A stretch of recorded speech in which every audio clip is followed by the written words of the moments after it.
Hebreos 10, 19 al 25, 22 al 25, y la palabra de Dios dice de la siguiente manera: acerquémonos con corazón sincero, en plena certidumbre de fe, purificados los corazones de mala conciencia y lavados los cuerpos con agua pura.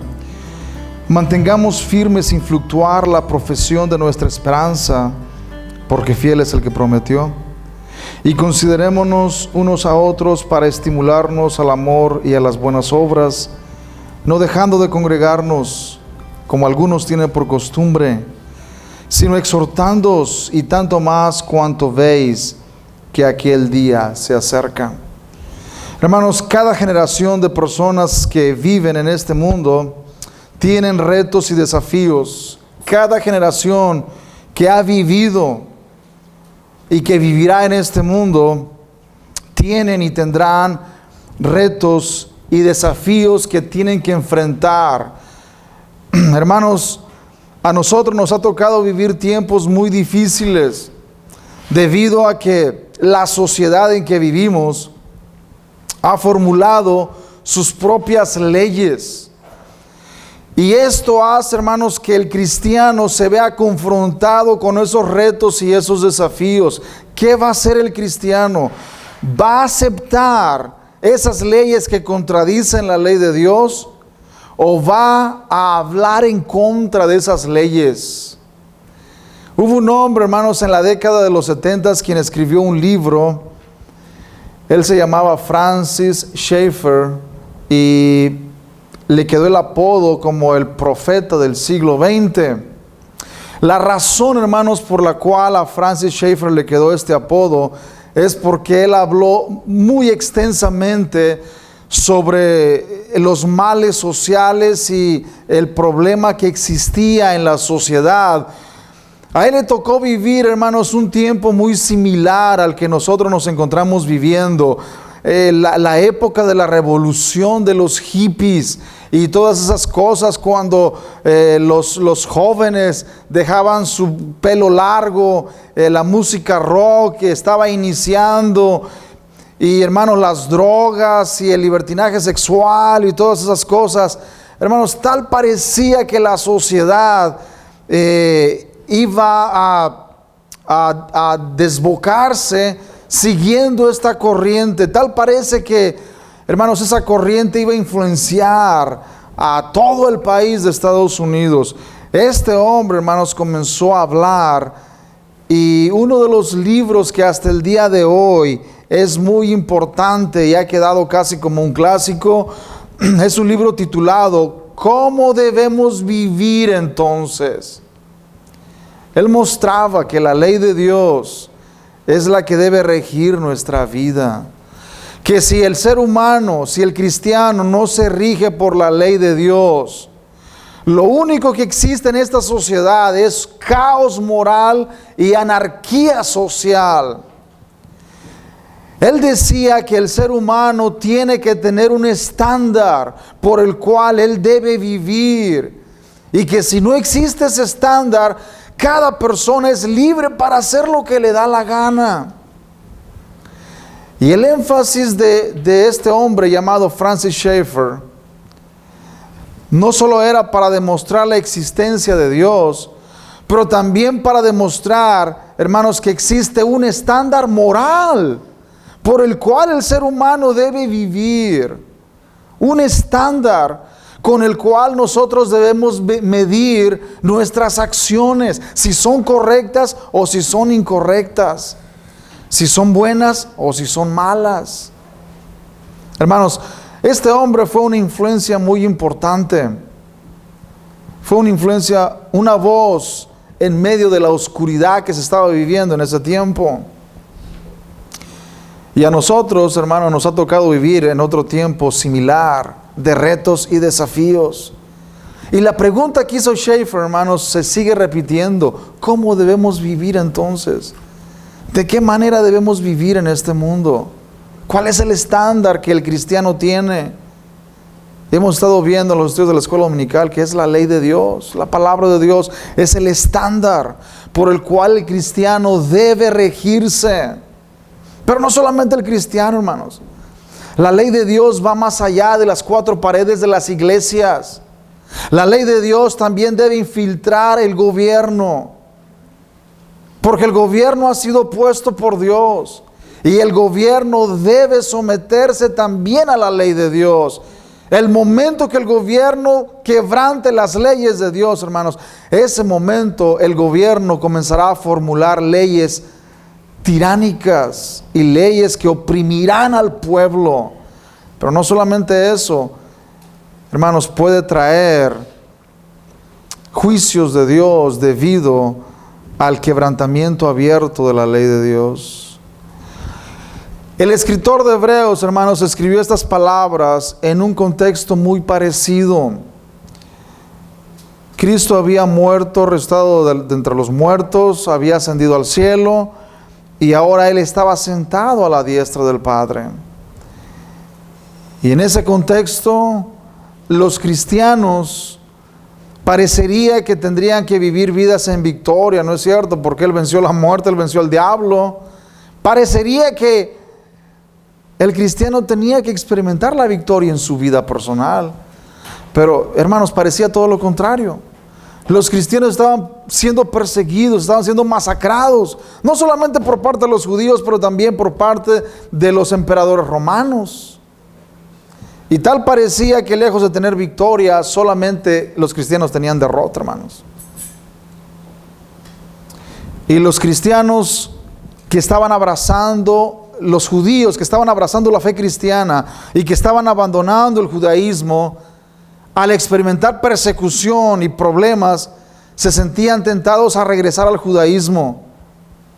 Y es en este contexto donde el autor de Hebreos escribe estas palabras, de que ellos tenían la victoria. La victoria estaba segura debido a lo que Cristo había logrado. Voy a leer del versículo 19. Así que, hermanos, teniendo libertad para entrar en el lugar santísimo por la sangre de Jesucristo, por el camino nuevo y vivo que Él nos abrió a través del velo, esto es de su carne, y teniendo un gran sacerdote sobre la casa de Dios, acerquémonos con corazón sincero, en plena certidumbre de fe, purificados los corazones de mala conciencia y lavados los cuerpos con agua pura. Versículo 23. Mantengamos firme sin fluctuar la profesión de nuestra esperanza, porque fiel es el que prometió. Hermanos, cuán reconfortantes debieron haber sido estas palabras para los cristianos perseguidos del primer siglo. Cuán reconfortantes debieron haber sido estas palabras. Mantengamos firme sin fluctuar la profesión de nuestra esperanza, porque fiel es el que prometió.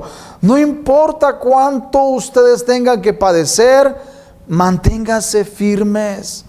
Manténganse firmes. Manténganse firmes y sin fluctuar la profesión de nuestra esperanza, porque fiel es el que prometió. Hermanos, a pesar de que los tiempos han cambiado y a pesar de que vivimos en tiempos donde en este país no se nos persigue ni se nos mete en prisión por ser cristianos, contrario al primer siglo, donde los cristianos eran no solamente puestos en prisión, pero también asesinados, nos ha tocado vivir, hermanos, en días de alguna manera mucho más mejores y días de más tranquilidad, de paz para la fe cristiana. Pero aún así existen esos retos y esos desafíos, los cuales el cristiano tiene que enfrentarse día con día. Cuando vemos a nuestro alrededor las personas que cambian totalmente la ley de Dios y la transforman en algo totalmente opuesto a lo que Él dijo. Y el cristiano no es perseguido hasta que no levanta la voz. Cuando el cristiano comienza a levantar la voz y a señalar al pecado por su nombre, entonces la persecución se desata, hermanos. ¿Sí? No hay persecución mientras el cristiano permanece calladito y de alguna manera silencioso, sin decir nada. sin denunciar el pecado, la maldad. Pero en cuanto comienza a denunciarla, hermanos, las críticas y la persecución comienza también a tener lugar. Pero así como los hombres y mujeres de Dios, hermanos de la antigüedad, levantaron sus voces denunciando la maldad, el pecado en la sociedad, de la misma manera el cristiano tiene que entender, hermanos, que el Señor nos ha puesto en este mundo con un propósito. Somos sal, somos luz. Tenemos que influenciar. Si no influenciamos para bien a esta sociedad, hermanos, entonces nuestra sal, nuestro sabor habrá sido perdido. La sal habrá dejado de dar su sabor. Y el propósito por el cual fue creada la sal, hermanos, dejará de existir. El propósito por el cual Dios nos puso en este mundo es para que seamos sal, para que demos sabor, para que preservemos a una sociedad decadente y corrupta, que cada día se corrompe. Pero la sal, hermanos, sirve para preservar y para guardar de la corrupción.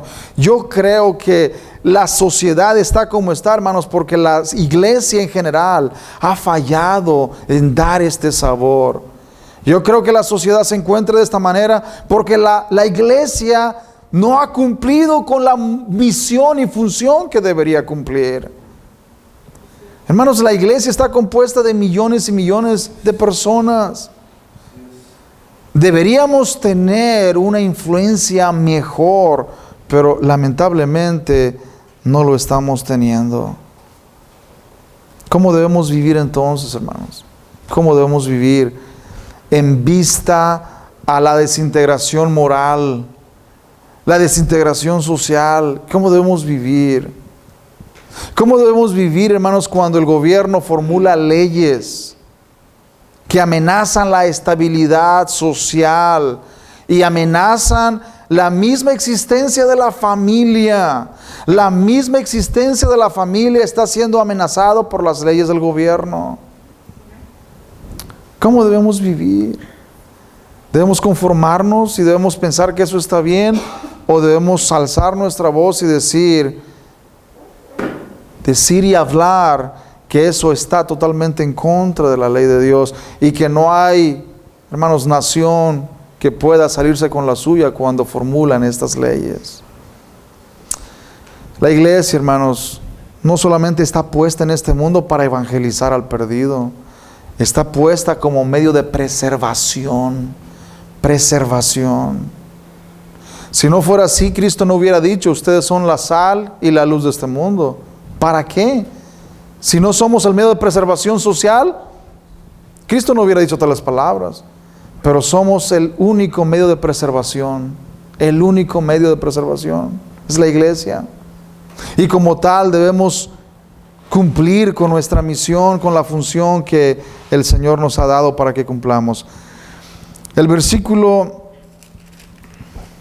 24: y considerémonos unos a otros para estimularnos al amor y a las buenas obras. El versículo 25: no dejando de congregarnos como algunos tienen por costumbre, sino exhortándonos, y tanto más cuanto veis que aquel día se acerca. Quiero mencionar, hermanos, solamente dos aspectos en estos versículos que el autor de Hebreos enfatiza de una manera muy marcada. Y el primero es: nos anima y nos exhorta a que nos aferremos a nuestra profesión de fe. Versículo 23: mantengamos firme sin fluctuar la profesión de nuestra esperanza, porque fiel es el que prometió. Esta exhortación nos habla de la importancia de conocer lo que creemos y poder defenderlo ante los incrédulos. En los primeros siglos de la fe cristiana, miles y millones de cristianos fueron asesinados porque rehusaron no solamente regresar al judaísmo, sino también rehusaban aceptar que César era el Señor. Ellos rehusaban inclinarse ante el César. Ellos rehusaban reconocer el señorío del César. Para los primeros cristianos, hermanos, César no era el Señor. Jesucristo era el Señor. Y esto les costaba la vida. Esto hacía que miles de ellos fueran asesinados por causa de su postura firmes. Hermanos, no cedían ni un centímetro. Preferían morir antes que doblegarse, antes que adorar a los dioses paganos, antes que reconocer el señorío del César. Preferían morir, hermanos. Preferían morir. Para ellos solo Jesucristo era el Señor, y eso les costaba la vida. En los tiempos de la Reforma, hermanos, miles de cristianos fueron torturados y quemados vivos debido a que no aceptaban varias enseñanzas de la Iglesia Católica Romana. Rehusaban aceptar varias enseñanzas que las consideraban antibíblicas y sin fundamento escritural. Ellos rehusaron, hermanos. Rehusaron. Pero hoy en día, hermanos, hoy en día vemos a muchos líderes evangélicos decir públicamente que no hay ninguna diferencia entre las enseñanzas de la Iglesia Católica Romana y nuestras enseñanzas de la Reforma Protestante. Hermanos, si esto no es así, por supuesto que existen diferencias.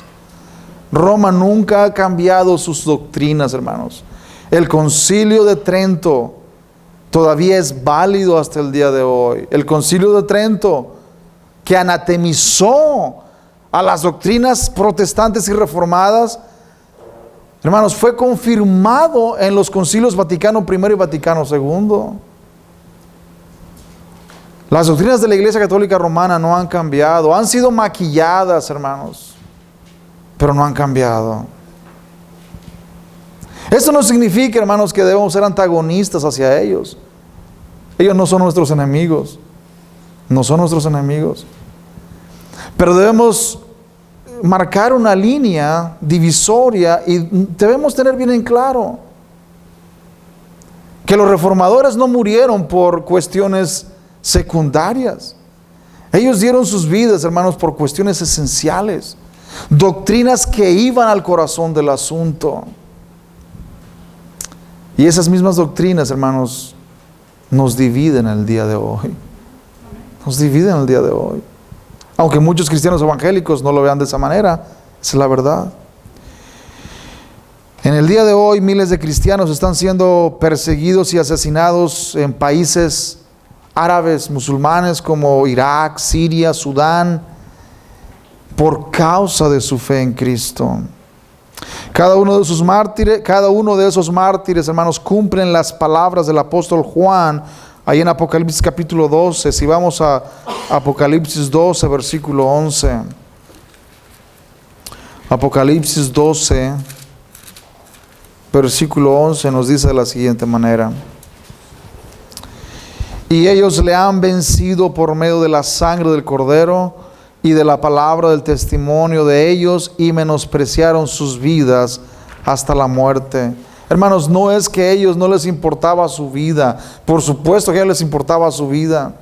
Pero cuando el apóstol Juan dice que ellos menospreciaron sus vidas hasta la muerte, se refiere a que ellos no estimaron su vida como más preciosa que Jesucristo mismo.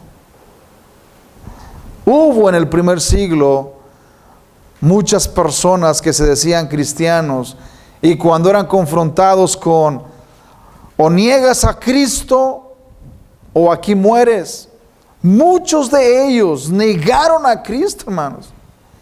Muchos de ellos renunciaron a Cristo y ofrecieron sacrificios a los dioses paganos.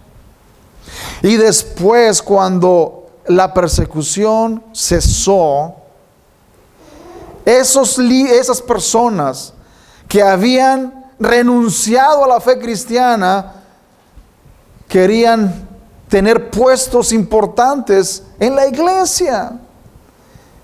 Y hubo un debate, hermanos, y una controversia en ese tiempo, de que muchos líderes de la iglesia creían que esas personas que habían renunciado a Cristo en los momentos de persecución no deberían tener liderazgo en la iglesia debido a lo que habían hecho. Otros decían que si ellos se habían arrepentido sinceramente y genuinamente, ellos podían ejercer liderazgo. Hermanos, el punto que quiero mostrar es que muchos cristianos, hermanos, estaban dispuestos a dar su vida por Cristo. Y que debido a eso había una diferencia.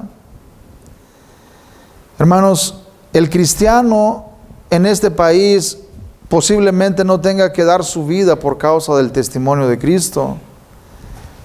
Pero sí podemos tener otra clase de persecución.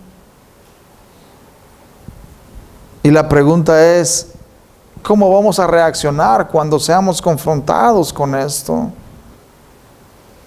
¿Vamos a negar a Cristo? ¿O vamos a mantenernos firmes?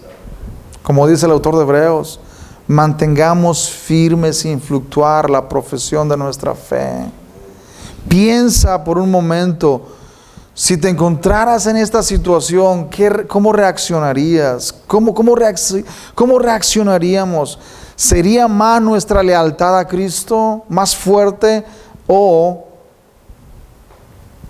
le traicionaríamos debido a lo que se nos está diciendo que hagamos? Número 2, hermanos. El autor de Hebreos nos amonesta a que nos aferremos a una vida de estrecha comunión. Los versículos 24 y 25 de Hebreos 24 y 25 nos dice de la siguiente manera: y considerémonos unos a otros para estimularnos al amor y a las buenas obras, no dejando de congregarnos como algunos tienen por costumbre, sino exhortándolos, y tanto más cuanto veis que aquel día se acerca. Hermanos, hemos visto que lo que sigue y lo más seguro que vendrá a nuestra vida es la muerte.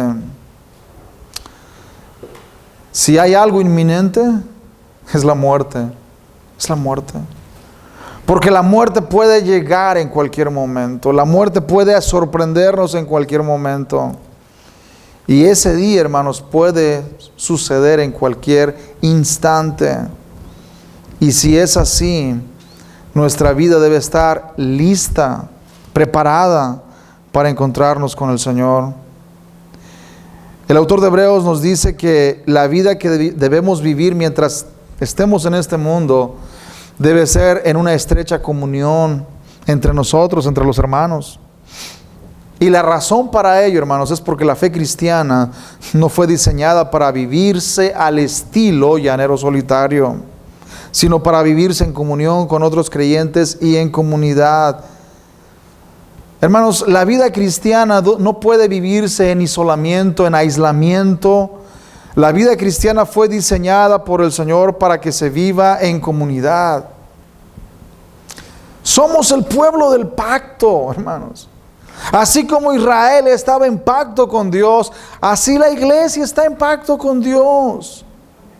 Estamos en pacto con Dios y por lo tanto somos miembros del mismo cuerpo.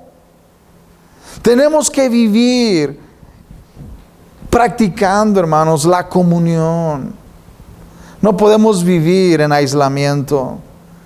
La vida cristiana, hermanos, no fue diseñada para eso. El autor de Hebreos exhorta a no dejar de congregarnos y a exhortarnos los unos a los otros. Aunque muchos abusan de estos mandatos, nuestro deber es esforzarnos por vivir una vida de comunión tanto como nos sea posible. Hermanos, el autor de Hebreos habla y dice que no debemos de dejar de congregarnos. Me sorprende que el autor de Hebreos haya considerado esto de suma importancia. En un ambiente tan hostil como lo fue el primer siglo, en un ambiente, hermanos, donde no tenían las libertades que tenemos hoy en día. No tenían santuarios, no tenían templos dedicados especialmente a la reunión de los creyentes.